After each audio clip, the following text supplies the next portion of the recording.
ಗ್ರಾಮ ಪಂಚಾಯತ್ ವ್ಯಾಪ್ತಿಯಲ್ಲಿ ಒಂದು ಸಭೆಯನ್ನು ಮಾಡಲಾಯಿತು. ಇವತ್ತು ಈಶ್ವರ್ ಖಂಡ್ರೆಯನ್ನು ಕರೆಸಿ ಆನೆಯನ್ನು ತಡೆಗಟ್ಟೋಕ್ಕೋಸ್ಕರ ಒಂದು ಸಭೆಯನ್ನು ಮಾಡಿದ್ದೀರಾ, ಹೇಳಿ ಸರ್. ಇವತ್ತು ದಿವಸ ಸರ್ ಅರಣ್ಯ ಸಚಿವರಾದ ಈಶ್ವರ್ ಖಂಡ್ರೆ ಅವರು ಬಂದಿದ್ದಾರೆ. ಮತ್ತು ನಮ್ಮ ಲೋಕಸಭಾ ಮಾಜಿ ಸಂಸದರಾದ ಡಿ ಕೆ ಸುರೇಶ್ ಅವರು ಬಂದಿದ್ದಾರೆ. ಮತ್ತು ಇಲ್ಲಿ ಹಾಲಿ ಶಾಸಕರಾದ ಸಿ ಪಿ ಯೋಗೇಶ್ವರು ಬಂದಿದ್ದಾರೆ. ಇನ್ನು ಮುಂತಾದ ನಾಯಕರುಗಳು ಬಂದು ಆನೆ ಇಲ್ಲಿ ರೈತರಿಗೆ ಸಖತ್ತು ಒಂದು ಸಮಸ್ಯೆ ಐತೆ. ಅದಕ್ಕೋಸ್ಕರ ಇವತ್ತು ಈಶ್ವರ್ ಖಂಡ್ರೆ ಅವರು ಅರಣ್ಯ ಸಚಿವರು ಬಂದು ಇಲ್ಲೆಲ್ಲ ಆನೆ ಹಿಡಿಸೋದಕ್ಕೆ ಒಂದು ವ್ಯವಸ್ಥೆ ಮಾಡಿದ್ದಾರೆ. ಒಂದಷ್ಟು ಮೀಟಿಂಗಲ್ಲೆಲ್ಲ ಹೇಳಿದ್ದಾರೆ.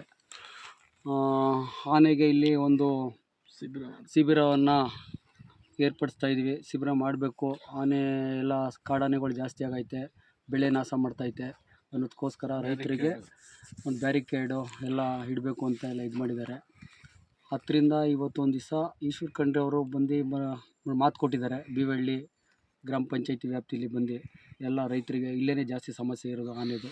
ಅದಕ್ಕೋಸ್ಕರ ಬಂದಿದ್ದಾರೆ, ಮಾಡ್ತಾರೆ ಅಂತ ನಮಗೆ ತುಂಬ ಭರವಸೆ ಐತೆ ಸರ್. ಹಲವಾರು ಸಚಿವರು ಬಂದು ಎಲ್ಲ ಹೋಗಿದ್ದಾರೆ. ಈಶ್ವರ್ ಖಂಡ್ರೆ ಮೇಲೆ ಯಾವ ರೀತಿ ಅಭಿಮಾನ ಇಟ್ಟಿದ್ದೀರಿ ಸರ್, ಮಾಡ್ತಾರೆ ಹೇಗೆ ಅಂತ?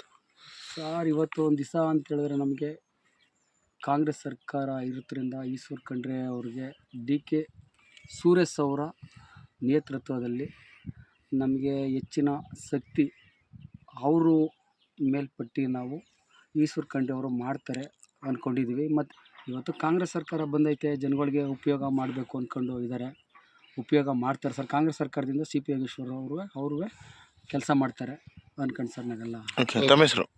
ನನ್ನ ಹೆಸರು ಸರ್ ಕುಮಾರ್, ನಗರ ಬ್ಲಾಕ್ ಎಸ್ ವಿಭಾಗದ ಪ್ರಧಾನ ಕಾರ್ಯದರ್ಶಿ ಕುಮಾರ್ ಸಂತಮಗಿರಾಣಿ.